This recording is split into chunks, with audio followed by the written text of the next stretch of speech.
Hoffa is graced by Hannes Schauer's new exhibition called Liminal, a body of work which investigates the multifaceted dimensions of our relationship with nature.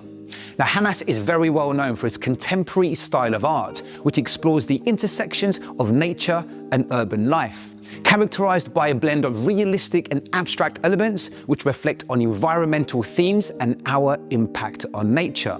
And through his work, Hannes aims to raise awareness about ecological issues and inspire a deeper appreciation for the natural world, like with this piece called Audhum. Come take a closer look.